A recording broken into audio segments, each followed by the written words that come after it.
Ever felt like all eyes in a room were on you, judging every move you make? That might be a classic sign of social anxiety, a silent giant that affects millions. Today, I'll share 7 experiences that anyone living with this condition will instantly recognize.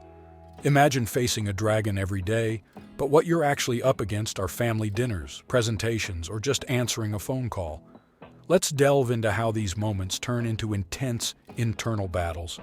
Ever wondered why something so simple for others seems like an insurmountable obstacle to you? Then get ready to see these situations in a new light. And what if I told you there are ways to ease these daily confrontations? Stay with me and find out how. Exhaustive preparation. Ever found yourself meticulously planning every detail of a simple outing with friends? If so, you're not alone. For someone like me dealing with social anxiety, these preparations are essential. It's not just about picking what to wear. It's about planning escape routes, responses to casual questions, and even where to sit. Take a birthday party, for example. While most think about the gift and having fun, I'm visualizing every possible scenario, from who I'll meet to how I can slip away quietly if things get too intense. This type of preparation might seem over the top to those who don't feel the same level of anxiety, but it's a form of control. By anticipating problems that might arise, I feel a bit more secure stepping into the situation. It doesn't eliminate the anxiety, but it does provide some relief knowing I'm prepared for what's coming. Now imagine that on top of planning all this, you also have to deal with the terror of something as common as receiving a phone call. Terror of phone calls. Do you prefer sending a text over making a call? For many with social anxiety, the phone is a genuine object of terror. Just the thought of making or receiving a call can trigger a wave of anxiety.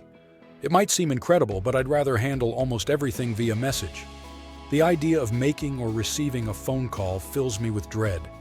You might wonder why. It's because on the phone I don't have the time that texts allow to think and formulate responses. Every pause feels like it lasts forever, and the pressure to respond quickly makes me fear saying something wrong or inappropriate. For example, when the phone rings, my heart races. I start to think of all the possible reasons for the call, and often I end up not answering. Then I spend hours agonizing over whether I should have picked up and what the person wanted. This cycle of worry is exhausting. Text messages and emails are my preferred communication tools because they let me control the pace of the conversation. I can read and reread what I'm going to say before sending it, ensuring there are no misunderstandings or mistakes. If you think dealing with phone calls is complicated, imagine what it's like being paralyzed by the fear of being the center of attention. Let's talk about that next, exploring the extreme discomfort of having all eyes on you. Dread of being the center of attention. Ever felt like every eye was on you the moment you walked into a room? For someone with social anxiety, that's a terrifying reality. Whether speaking in public, making a toast at a wedding, or simply being the last to arrive at a meeting, the fear of being the center of attention can be paralyzing. Being the center of attention is my worst nightmare. You know that feeling of walking into a room and feeling like all eyes are on you? For me, that's unbearably uncomfortable. Whether it's a presentation at work or a simple family dinner where I have to talk about my life, the fear of being judged and watched is overwhelming. Let me give you an example. The last time I had to give a presentation at work, I spent weeks anxious, rehearsing every word I would say. On the day, my hands were shaking so much I could barely hold my notes. And even after it was over, instead of relief, what came was an obsession over every detail of what I had done, thinking about all the mistakes I could have made. This constant fear of being watched not only affects how I behave, but also limits the opportunities I accept.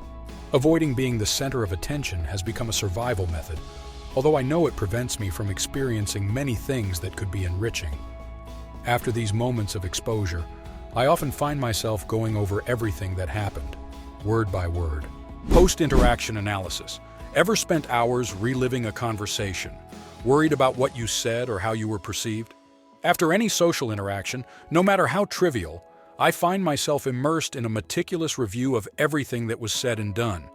This mental review process is almost automatic and incredibly draining. I go over every detail, every word, trying to identify if I said something wrong or could have been misinterpreted. Imagine a casual conversation at a friend's party. While for many this would be a moment to unwind, for me, it turns into hours of post-event reflection. I question the tone of my voice, the expressions I used, and whether someone might have been offended by an inadvertent comment. And the worst part is that these thoughts aren't fleeting. They can consume my day, affecting my mood and even my sleep. This tendency not only amplifies anxiety, but also feeds the fear of future interactions, creating a vicious cycle of worry and avoidance. As much as I try to rationalize that small mistakes are human and usually unnoticed by others, anxiety makes it seem like every minor slip could have major repercussions. Speaking of repercussions, one of my biggest concerns is the judgment of others. In the next topic, I'll explore how the constant fear of being judged permeates every aspect of my social life, shaping my actions and reactions in every interaction. The fear of being judged. The judgment of others is a constant shadow in the life of someone with social anxiety. This concern isn't just about major blunders, but every word and action which can be seen as inappropriate or embarrassing. The fear of being judged is like a constant shadow that follows me in all social interactions. This concern isn't limited to big events or significant moments. It's present even in the smallest gestures and conversations. For example, choosing what to wear for a casual meeting can become a daunting task, as I incessantly think about how my choices will be perceived by others. This anxiety is based on the idea that each action or word is an opportunity for criticism. If I'm in a group and someone laughs, I immediately think it's at me. If someone seems uninterested, I conclude it's because of me. These thoughts are exhausting and often lead me to avoid social situations entirely, preferring to be alone rather than risk being judged negatively.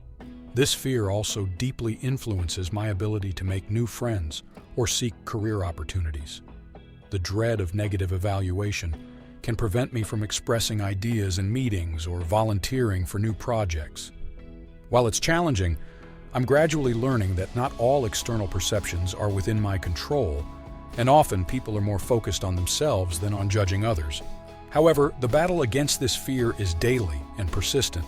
Speaking of battles, the next big struggle for people like me is facing new social situations. Avoidance of new social situations. Facing new social situations is one of my biggest struggles.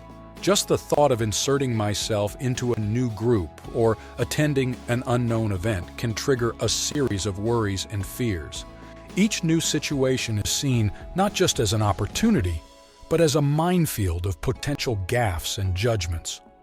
Let me give you a practical example: an invitation to a networking event. While many see this as a chance to make valuable contacts, I see it as an ordeal. Who will I meet? How will I introduce myself? What if I can't find anything to talk about? These questions torment me, and often, the simplest answer seems to be just not to go. This tendency to avoid new experiences significantly limits my social and professional life. I miss out on opportunities to meet interesting people and explore new interests. Moreover, this isolation can reinforce anxiety, creating a vicious cycle that's hard to break. Recognizing this pattern was the first step towards beginning to face it. I'm learning, bit by bit, to challenge my comfort zone, although each step forward requires a great deal of courage and preparation. Avoidance is just one part of the problem.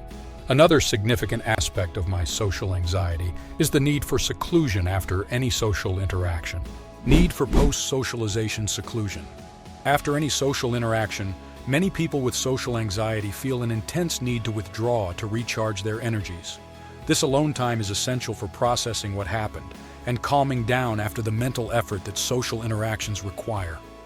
After facing a social event, I feel an intense need to isolate myself to recharge. This seclusion isn't a whim, but an essential part of my recovery process. Socially interacting requires a great mental and emotional effort from me, as if every minute in public drains my energy reserves. For example, after a simple family meeting or a get-together with friends, I need time alone.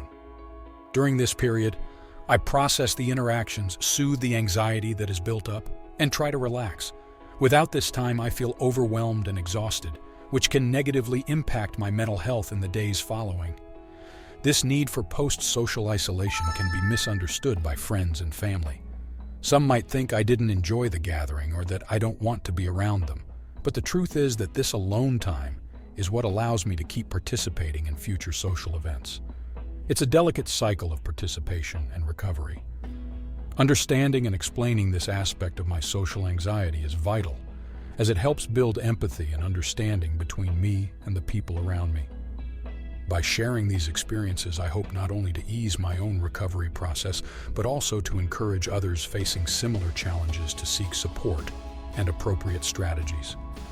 Anxiety is a complex set of challenges, but with understanding and appropriate strategies, it's possible to manage symptoms and improve the quality of life.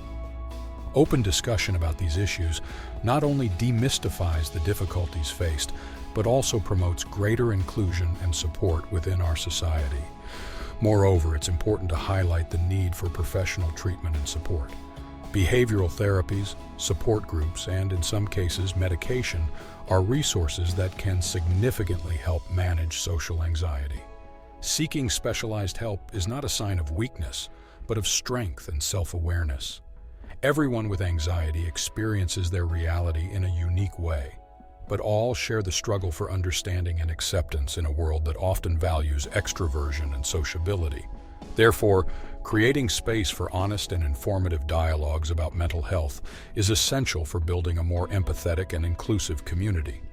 By sharing our experiences and knowledge, we can help each other overcome obstacles and live more fully and satisfactorily.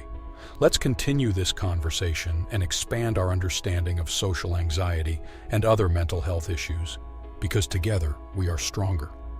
Thank you for joining this discussion. I hope it has been enlightening and helps promote greater empathy and support within our community.